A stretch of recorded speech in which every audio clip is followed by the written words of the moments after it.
Hello friends, welcome to our YouTube channel Jeet education. अगर आपको English grammar सीखना है तो आपको हमारे चैनल को सब्सक्राइब करना होगा ताकि मैं आपको बहुत ही अच्छे तरीके से इंग्लिश ग्रामर सिखा सकूं।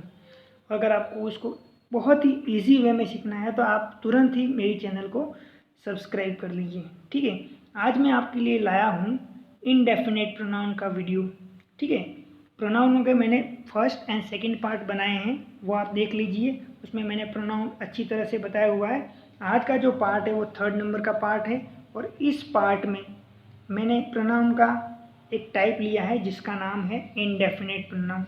ठीक है, और इनडेफिनेट प्रोनाउन का ये आप वीडियो देखोगे तो आपके जो लिटिल, सम, नन, इच, एवरी, फ्यू का जो सारे कन्फ्यूज़न है वो सारे आपके यहाँ से दूर हो जाएंगे। ठीक है, तो चलिए स्टार्ट करते हैं आज का वीडियो। आज के वीडियो में हम पढ़ने वाले हैं इनडेफिनेट प्रोनाउन। देखिए, तो आपके दिमाग में सबसे पहले ये क्वेश्चन आएगा कि इनडेफिनेट मतलब क्या। मतलब कि जो निश्चित नहीं है उसको हम बोलते हैं इनडेफिनेट। तो यहाँ पे मैंने डेफिनेशन भी आपको बता दी है। A pronoun that does not refer to any particular person और थिंग। ऐसा प्रोनाउन जो कोई भी पर्टिकुलर पर्सन और थिंग के बारे में रेफर नहीं करता, मतलब कि बातें नहीं करता है, तो ऐसे प्रोनाउन को हम क्या बोलेंगे? इनडेफिनेट प्रोनाउन बोलेंगे। ठीक है, जो पर्टिकुलर नहीं है, किसी स्पेसिफिक नहीं है। ठीक है, कोई भी पर्सन है तो उसको स्पेसिफिक पर्सन नहीं बताएगा, या कोई भी थिंग है तो उसको स्पेसिफिकली नहीं बताएगा, तो उसको ही हम बोलते हैं इनडेफिनेट। ठीक है, जितने भी हैं वो मैंने यहाँ पे कवर करने की कोशिश की है, आप अच्छे से समझिए। ठीक है, इसमें बच्चे बहुत सारे डाउट होते हैं बच्चों के, और वो डाउट मैंने यहाँ पे आप अच्छे से क्लियर कर दिया है। तो आप अच्छे से वीडियो देखिए, आपके सारे डाउट यहाँ पे क्लियर हो जाएंगे। चलो, सबसे पहले मैं आपको पढ़ाने वाला हूँ एनी। ठीक है, एनी का मतलब होता है कोई भी, और जो ये एनी है वो generally used in negative and interrogative. ये बात आपको अच्छे से दिमाग में बिठा लेनी है कि ये जो यूज़ होता है एनी, वो या तो नेगेटिव में होता है या तो इंट्रोगेटिव में होता है। मोस्टली नेगेटिव मतलब कि जो नो या नॉट वाले जो सेंटेंस है वो नेगेटिव है। इंट्रोगेटिव का मतलब होता है क्वेश्चन वाले सेंटेंस। ठीक है, तो नेगेटिव में नॉट वाले या तो इंट्रोगेटिव क्वेश्चन वाले, उसमें ज़्यादातर ये एनी प्रयोग होता है। ठीक है, तो कभी भी अगर एग्ज़ाम में ये ब्लैंक्स आती है तो आपको अच्छे से याद रखना है कि एनी का ऑप्शन दिया हुआ है तो आपको तुरंत दिमाग में लाना है कि क्या सेंटेंस नेगेटिव या क्वेश्चन है। अगर है तो फिर एनी के ऊपर आप सोच सकते हैं। ठीक है, चलिए एग्जाम्पल देखते हैं। I don't have any choice. ठीक है, मेरे पास कोई भी चॉइस है नहीं। दूसरा एग्जाम्पल देखिए, have you got any eggs. क्या आपके पास कोई एग या कुछ एग्स हैं?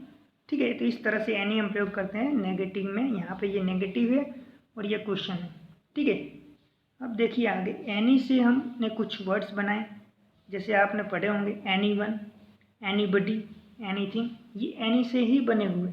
ठीक है, एनी वन का मतलब होता है कोई एक, एनी बडी का मतलब होता है कोई भी व्यक्ति, एनीथिंग का मतलब होता है कोई भी चीज़। ठीक है, एनी वन और एनी बडी जो है दोनों पर्सन के लिए यूज होते हैं, और जो एनीथिंग है वो कोई भी चीज़ के लिए यूज होती है। दूसरा पॉइंट आपको अच्छे से ये याद रखना है कि ये तीनों के तीनों हमेशा सिंगुलर में यूज होगा। ठीक है, सिंगुलर का मतलब है कि इसके साथ जो वर्ब लगेगी वो सिंगुलर लगेगी, या तो फिर उसके साथ कोई भी नाउन आएगा, मतलब कि नाम, वो भी कैसा होना चाहिए? सिंगुलर होना चाहिए।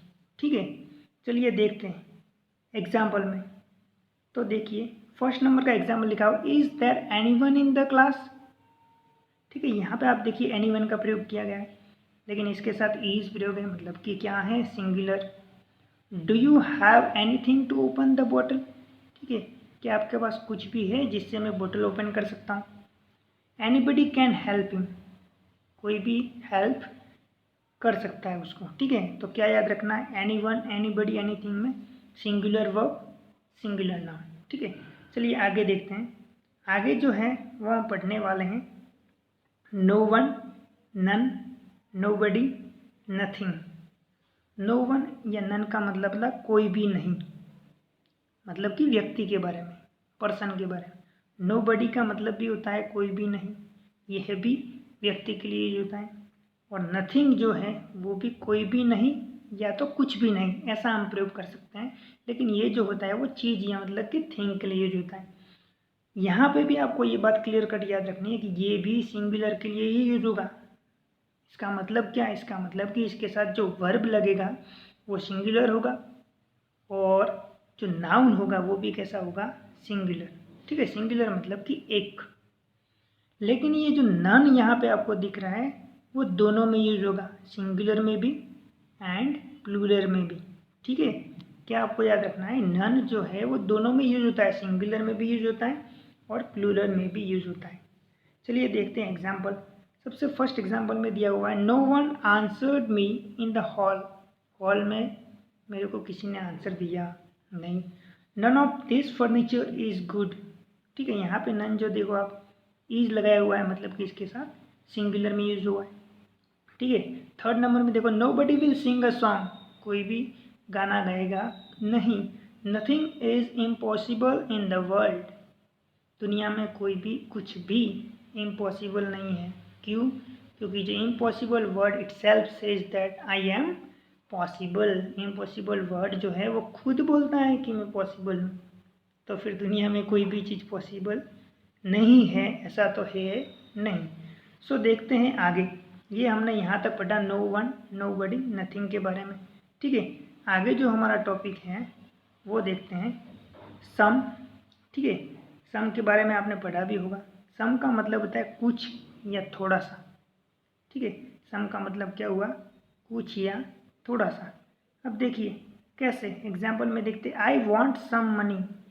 मुझे कुछ पैसे चाहिए, है तो थोड़े से, लिटिल बिट, लेकिन चाहिए। ठीक है, तो सम का मतलब होता है कुछ, थोड़ा सा। सम जो वर्ड है उसके ऊपर से ही ये सारे वर्ड बने, समवन, समबडी, समथिंग।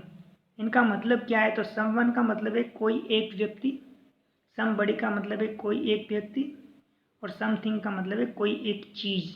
ठीक है, ये तीनों जो तीनों है वो कैसे होंगे? सिंगुलर में यूज होंगे। ठीक है, मतलब कि सिंगुलर वर्ब, सिंगुलर नाउन। बहुत अच्छे। चलो आगे देखते हैं एग्जाम्पल। फर्स्ट एग्जाम्पल देखो, somebody is waiting outside the door. दरवाजे के बाहर कोई आपका वेट कर रहा है। ठीक है, does someone come to meet me. क्या कोई मुझे मिलने आया है? I have found something in the car. मुझे कार में से कुछ मिला है। ठीक है, तो ये समवन, समबडी और समथिंग के बारे में था। उसके आगे आइए हम देखते हैं, उसके आगे जो है वो एवरी के बारे में। ठीक है, everyone, everybody, everything. So everyone, everybody, everything, सभी व्यक्ति। एवरीवन का मतलब होता है एवरीबडी का भी सभी व्यक्ति, एवरीथिंग का सभी चीज़ें। एक बात आपको याद रखना है कि ये सारे के सारे सिंगुलर में यूज़ होंगे। ठीक है, अभी तक हमने जो भी देखा है वो सारे सिंगुलर में ही यूज़ हुए।